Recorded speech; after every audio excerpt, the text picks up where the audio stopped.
왜 이것만 넘어가죠? 예. 함께 읽어볼까요? 시작. 어떻게 얘기하죠? 찾아온다고? 예. 예. 우리의 삶 가운데 참 이거를 간단히 두 글자로 말하면 위기라고 말할 수 있을 거예요. 우리가 계속 항해에 대한 이야기를 하고 있는데 마치 우리의 삶은 항해와 같아요. 그래서 큰 바다 한가운데서 떠다니는 배 한 척의 배와 같이 우리의 삶도 그런 바다와 바다의 바람과 물결을 따라 이리저리 그렇게 다니는 배와 같은 인생을 살아가고 있습니다. 그런데 우리가 항해를 할 때 바람이 크게 불지 않고 잔잔하면 참 좋겠죠. 그렇죠? 목사님이 예전에 울릉도 갈 때였어요. 울릉도 갈 때 보통 사람들이 배멀미를 엄청 한다고 했거든요. 근데 목사님은 마치 고속도로에서 차 타고 가는 것처럼 잔잔하게 그렇게 간 적이 있어요. 그러니까 풍락을 경험하지 않은 거예요. 그렇게 배를 타면 어때요? 너무 좋아. 그렇지만 조금이라도 풍랑이 불고 파도가 넘치면 어떡하죠? 금세 배멀미가 나겠죠. 그런데 이와 같이 오늘 말씀에 보면 유라굴라라는 광풍이 나오고 있어요. 여러분, 광풍 뜻이 어떤 뜻이죠? 한자로 미칠 광. 다시 말해서 미친 바람이란 뜻이에요. 미친 바람처럼 막 불어제끼는 바람으로 인해 배가 어떻게 되죠? 이리 흘리고 저리 흔들리고 때로는 심각할 때는 자초하는 경우도 있습니다. 그런데 우리 친구들, 우리의 삶도 마치 뭐와 같다고 했죠? 항해와 같다고 했어요. 그렇지만 우리의 삶이 정말 열심히 살아가고 정말 수고하면서 살아가는데 이와 같이 폭풍우가 치면 어떨 것 같아요? 어떨 것 같아요? 원망과 불평이 일어날 수 있을 거예요. 내가 교회도 잘 다니고 평소에 말씀도 잘 읽고 공부도 열심히 하고 나름 삶의 그런 방향을 잘 정해서 그런 스케줄에 따라 잘 만들어가고 세워가고 있는데 나의 뜻과는 전혀 다른 뭔가 원하지 않는 대로 뜻이 흘러가는 모습을 보게 되면 이러한 마음이 들 거예요. 하나님 정말 살아계세요? 하나님 정말 나한테 이럴 수 있어요? 내가 어떻게 이렇게까지 했는데 하나님 내가 어쩌면 이럴 수 있어요? 라는 그러한 반응을 우리는 할 수 있어요. 그렇죠? 당연한 결과일 거예요. 모든 사람은 아니더라도 많은 사람들이 신앙생활을 오래 했다고 말하는 사람들도 이러한 마음이 순간순간 밀려옵니다. 그런데 오늘 성경 말씀에 나오는 그 주인공 바울 사도도 이와 같은 일을 겪고 있는 모습을 보게 돼요. 오늘 말씀이 어떠한 사항이었냐면요. 바울 사도가 3차 전도 여행을 마치고 나서 예루살렘으로 이제 돌아오게 됐어요. 예루살렘으로. 그런데 예루살렘에는 어떤 사람들이 모여 있었을까? 믿음이 좋은 사람들이 모여 있었을까요? 그렇지 않았어요. 바울을 죽이려고 해치려고 했던 사람들이 모여 있었어요. 오면 당장에 바울을 죽이려고까지 했었던 거예요. 그러자 바울이 어떻게 했어요? 그냥 할 수 없이 감옥에 들어가게 돼요. 그렇게 시간이 2년이라는 시간이 흐르게 됩니다. 바울로서는 매우 억울한 시간일 수 있었을 거예요. 왜냐하면 바울이 다메섹 도상에서 예수님을 만나고 나서 그의 삶이 완전히 변화됐잖아요. 그리고 그의 삶에 전부를 들여서 하나님의 나라와 하나님의 사역과 그 일을 위해서 열심히 때로는 죽을 고비를 넘겨가면서 그렇게 살아갔던 사람이 바로 바울이었어요. 그런데 선교가 끝나고 나서 돌아왔을 때도 여전히 바울을 죽이려고 하는 사람들이 여전히 남아있고 또한 억울하게 감옥에 2년이라는 세월을 허송세월 보내야 했고 그뿐만이 아니었어요. 이러한 위기를 어떻게 만들어가냐면 바울이 가이사에게 상소를 하게 돼요. 왜냐하면 바울이 로마 시민권을 갖고 있었거든요. 그렇기 때문에 이 시절, 당시의 시절 네로에게 어제 상소할 수 있는 권한이 특권이 있었어요. 그런데 때로는 그게 잘못 작용하면 어떻게 돼요? 잘못된 판단으로 인해서 당장 죽임을 당할 수도 있는 아주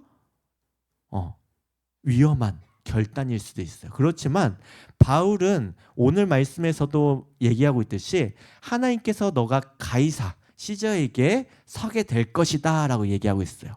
왜냐하면 하나님께서 바울을 통해서 누구한테 복음을 전하게 하기 위해 바로 이 가이사에게 복음을 전하게 하기 위해서 하나님께서 그 일을 이뤄가고 있었던 거예요.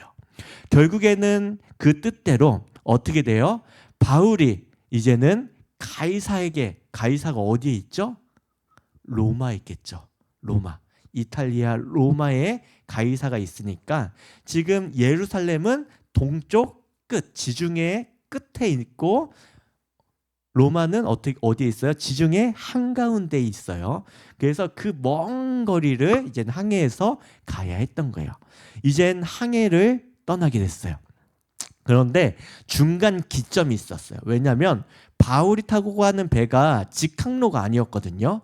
그래서 그레데 섬이라는 미항에서 배를 갈아타야 했어요.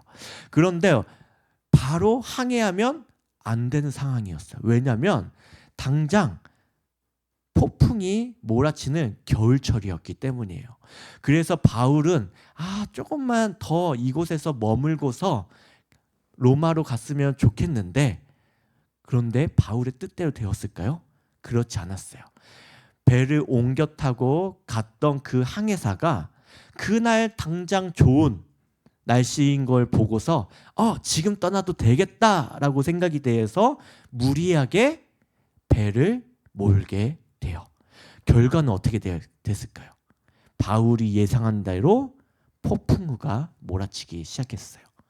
유라굴라라는 광풍이 배를 흔들었는데 얼마나 많이 흔들었는지 모든 사람이 죽을까봐 두려워할 그때였어요. 바울의 심정이 어땠을까요? 분명히 하나님께서 가이사를 만나게 하실 것을 믿고 또 하나님께서 이루실 그 복음의 사역을 위해서 나아가고 있는 바울인데 여전히 그 길이 잘 형통하게 가고 있어요? 그렇지 않아요. 여전히 또 목숨을 위협받는 상황 속에 놓여있는 바울의 모습을 보게 돼요. 아마도 우리 같으면 어땠을 것 같아요? 하나님, 어쩌면 그럴 수 있어요. 내가 지금 무엇을 위해서 가는 거예요? 바로 하나님의 일을 위해서 저 로마로 가고 있는데 왜 이렇게 나를 힘들게 합니까? 라고 우리는 불평, 불만이 나올 수 있을 거예요. 또 함께 탄 사람들은 또 어떻게 했을까요? 배가 풍랑 가운데 어떻게든 잘 버티게 하기 위해서 배에 있는 무거운 짐은 모두 바다에 던져 버렸어요. 왜냐하면 배가 무거우면 그 광풍에 배가 자초될 수 있었기 때문에 모든 짐을 버리려고 살아남기 위해서 그렇게 수고하는 모습을 보게 됩니다. 그렇지만 바울은 어떻게 했을까요? 이 사람들과 달랐어요. 모든 사람이 오랜 시간 동안 이 광풍이 그냥 하루로 끝난 게 아니었어요. 오늘 말씀에 보면 뭐라고 돼 있어요? 여러 날 동안이라고 얘기하고 있어요. 며칠인지는 알 수 없지만 여러 날 동안 해도 보이지도 않고 별도 보이지도 않고 그 풍랑만 여전히 몰아치고 있는 모습을 보게 됩니다. 지금 요즘에는 레이더가 막 발달이 돼 있어서 그거 보고서 항해하면 되겠지만 그때는 무엇만 보고 가죠? 해의 위치. 밤에는 별의 위치를 보고 어떻게 해요? 항해사가 방향을 정해서 항해를 해야 했던 때였어요. 그런데 해가 보이지 않고 별이 보이지 않고 험한 바람이 불고 있다는 것은 무엇을 말하고 있어요? 큰 바다 가운데 내가 지금 어디에 있는지 모르고 있는 상황이에요. 어떻게 될지 모르고 있다라는 것이에요. 마치 언제 죽을지 모른다라는 거예요. 그러한 상황 속에 있었지만 바울은 굶주리고 있었던, 힘들고 지쳐 있었던 배 안에 있던 사람들과 달랐는데, 그 이유가 무엇이냐면 오늘 말씀을 한번 읽어봤으면 좋겠어요. 왜 계속 뒤로 가지? 예, 우리 함께 읽어보도록 할까요? 시작. 내가 너희를 권하노니 이제는 안심하라. 너희 중 아무도 아무런 손상이 없겠고 오직 배뿐이리라. 내가 속한 바 곧 내가 섬기는 하나님의 사자가 어젯밤에 내 곁에 서서 말하되, 바울아 두려워하지 말라. 내가 가이사 앞에 서야 하겠고 또 하나님께서 너와 함께 항해한 자들을 다 내게 주셨다 하였으니 그러므로 여러분이여 안심하라. 나는 내게 말씀하신 그대로 되리라고 하나님을 믿노라. 우리 친구들, 바울은 달랐는데 뭐가 달랐냐면요, 그는 함께하는 하나님을 보고 느끼고 있었던 사람이었어요. 그래서 그러한 위기와 목숨의 위협 속에서도 그는 평안할 수 있었어요. 그는 안심할 수 있었어요. 더 나아가서 옆에서 두려워하고 있었던 그 사람들에게 그 하나님의 평안과 약속을 오히려 전할 수 있는 담대함도 있었던 모습을 보게 돼요. 그 이유가 뭘까요? 바로 바울에게는 하나님을 향한 그 믿음, 하나님에 대한 신뢰가 있었기 때문이에요. 지금 당장은 위기 속에, 위험 속에 있지만 그것을 능히 극복하게 하실, 뛰어넘게 하실 분이 바로 하나님이신데, 그분이 나와 함께 하심을 믿었기 때문에 바울은 보통 다른 사람들과 다른 반응과 모습을 보이게 됩니다. 결국 어떻게 됐을까요? 이러한 두려움 속에서도 바울은 이겨낼 수 있을 뿐만 아니라 음식을 먹었다라고 얘기하고 있어요. 우리 친구들, 보통 음식을 먹었다는 것은 단순히 허기를 채웠다는 것을 말하는 게 아니에요. 무엇을 말하면, 혹시 화려한 음식이 앞에 놓여져 있는데 먹고 싶지 않을 때가 있죠. 보통 먹고 싶지 않을 때 뭐냐면, 불편한 사람들과 함께 식사할 때 괜히 먹으면 체하는 경우가 있어. 왜냐하면 평안하지 못하니까, 마음이. 우리의 삶 가운데도 어떤 힘든 일이 있으면 밥이 넘어가지 않을 때가 있어요. 왜냐하면 온갖 걱정 근심이 쌓여 있어서 먹어도 체하고 그것이 소화되지 않을 때가 종종 있어요. 그렇지만 밥을 먹었다는 건 뭐냐면, 무엇을 의미하냐면 마음에 평안함이 있었다라는 것을 말해주고 있는 모습이기도 해요. 이처럼 바울은 사람들과 함께 음식을 먹고 축복 기도를 했어요. 그런데 결국에 어떻게 돼요? 마침내 다 상륙하여 구조되었다라고 얘기하고 있어요. 비록 배는 다 상하고 파손되었지만 모든 사람들이 어떻게 해요? 근처에 있는 섬에 한 명도 죽지 않고 구조될 수 있게 돼요. 그 섬이 오늘 말씀에는 멜리데 섬이라고 말하고 있어요. 이 멜리데 섬이 어디냐면 오늘날 몰타라는 섬이에요. 들어봤죠? 몰타가 어디냐면, 지도를 준비했습니다. 바로, 자, 지도 함께 볼까요? 여기가 위가 이탈리아, 이 신발 모양이 이탈리아, 앞에 공처럼 생긴 게 시칠리라는 섬이고, 그 밑에 조그만 섬이 멜리데, 오늘날 몰타라는 지역이에요. 그런데 바울이 어디서부터 출발을 했냐면요, 저기 끝에 유대라고 돼 있죠. 거기서부터 출발을 해서 그레데, 그리스 밑에 그레데 섬이라고 있어요. 거기서 배를 갈아탄 거예요. 그리고 나서 그 큰 바다를 건너다가 표류하고서 멜리데 섬에 도착을 하게 되었던 거예요. 참 큰 먼 여정이었죠. 오늘날도 비행기로 타면 한 3시간, 4시간 가는 거리인데 며칠 몇 날을 배를 타고 가야 했던 거리였어요. 이 멜리데, 바로 바울이 상륙했던 그 섬이 바로 여기예요. 여기가 몰타에 있는 폴 베이스라는 그 항인데, 저기가 바울이 상륙했다라고 추정하는 지역이요. 이거 누가 찍었을까요? 목사님이 찍었어요. 언제 찍었냐면요. 목사님 이야기를 간단하게 좀 나누고 말씀 마치려고 해요. 목사님도 사역을 하다가 너무 힘든 적이 있었어요. 예전 이전 교회에서 사역을 하다가 그때가 코로나가 한창이었잖아요. 그렇죠? 그때 사역도 참 열심히 했던 것 같아요. 그때는 청년부를 맡고 있었고 어쨌든 코로나 끝물이었어요. 2022년도였으니까요. 그때 어떻게든 청년부 살려보고 하려고 열심히 사역하고 어느 정도 열심히 했냐면 거의 매일같이 밤 10시에 퇴근할 정도였어요. 그렇게 사역도 하고 그리고 몇 가지 큰 사건이 있었어요. 목사님 사역을 하다가 청년들과 함께 국내 선교행을 한 바퀴 전국 일주를 이렇게 하고 오고서 그 다음 날에 한 청년이 어떻게 되냐면 심장마비로 갑자기 죽었어요.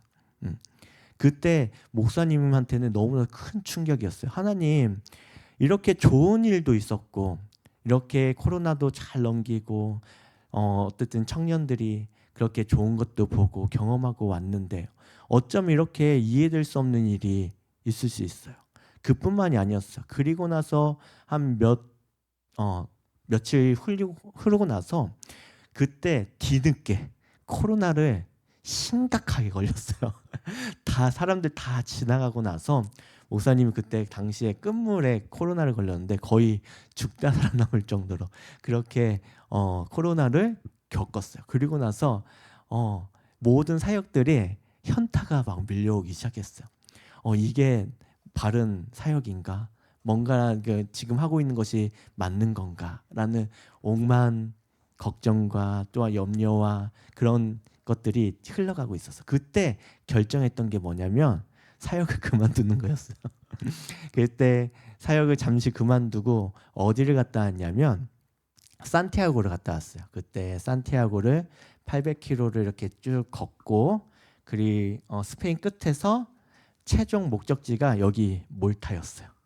왜냐하면 바울이 그런 항해 가운데 어려운 가운데 상륙했던 섬이다 보니까 좀 의미 있는 섬이기도 해가지고 오로지 육로로만 스페인 끝에서 이렇게 막 기차도 타고 버스 타고 배도 타고 해가지고 여기에 도착을 해서 한 3,000km 정도 됐었거든요.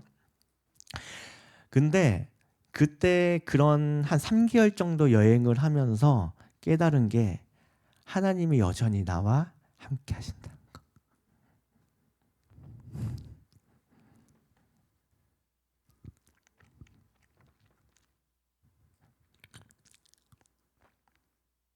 죄송해요.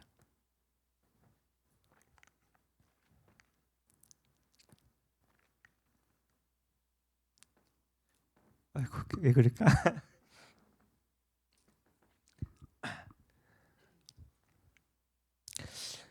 우리의 삶 가운데 아무리 힘든 일이 있고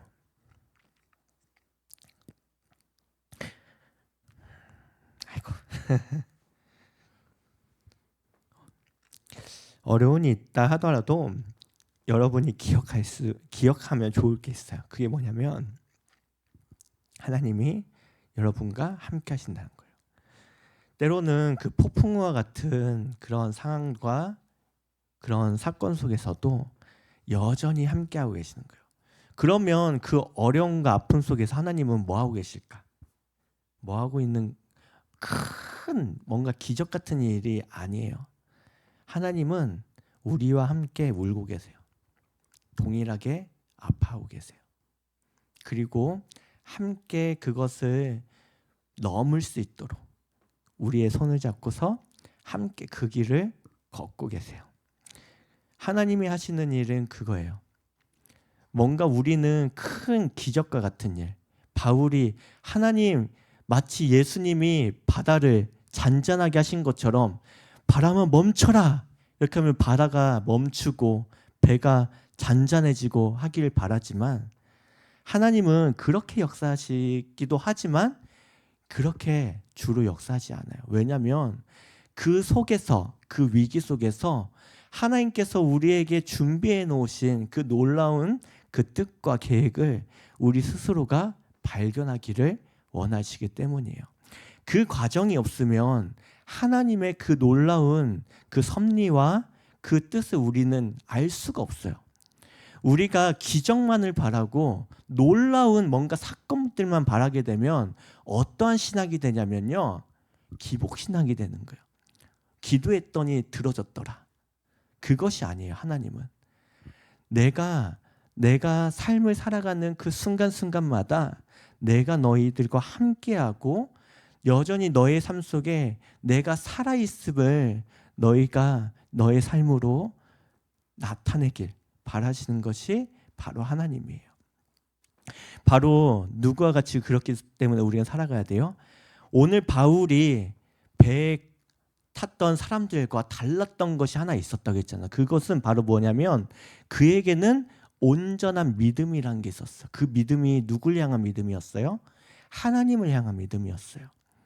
때로 우리의 마음이 이리저리 풍랑처럼 요동할 수 있어도 하나님은 한결같은 분이에요.